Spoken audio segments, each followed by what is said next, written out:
दुसरीकडे विधान परिषद उपसभापती गोरेंचा एसपी निलंबनाचा आदेश केराच्या टोपलीत जाण्याची शक्यता आहे। उपसभापती नीलम गोरेंनी दिलेला निर्णय आजही कायम असल्याचं विधान उद्योगमंत्री उदय सामंत यांनी केले। मात्र तालिका सभापती परिस्थिती बघून निर्णय देऊ शकतात, ते ब्रह्मवाक्य नाही असं मुख्यमंत्री फडणवीसांनी म्हटलंय।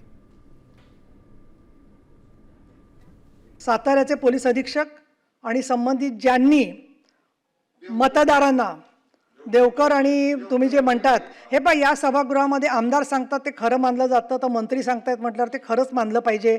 हा आत्तापर्यंतचा प्रघात आहे। एक दुसरं, एवढी घटना घडल्यावर सरकारकडून कालच चौकशीचे आदेश जायला हवे होते, ते काही कारणाने गेलेले नाही आहेत। आज पहिला दिवस आहे सुट्टीनंतरचा, तर ताबडतोब साताऱ्याचे पोलीस अधीक्षक आणि संबंधित ज्यांनी लोकांना ढकलाढकली केली, जखमी केलेलं आहे आणि महत्त्वाचं म्हणजे मतदानाच्या प्रक्रियेपासून वंचित ठेवलेलं आहे, त्यांचं सरकारने निलंबन करावं असे मी निर्देश देत आहे। काय सांगितलं आजपर्यंत कायम आहे ही तर खात्री तुम्हाला आहे। मग बदलायचं झालं असतं कालच बदलला असता।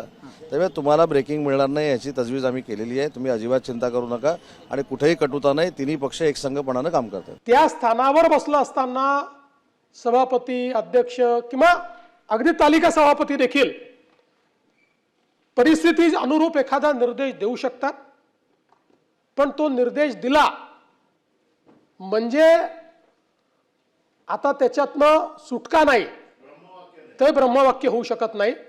त्या संदर्भात जी वस्तुस्थिती असेल त्या वस्तुस्थिती अनुरूपच त्याच्यावर कारवाई होते असा माझा समज आहे।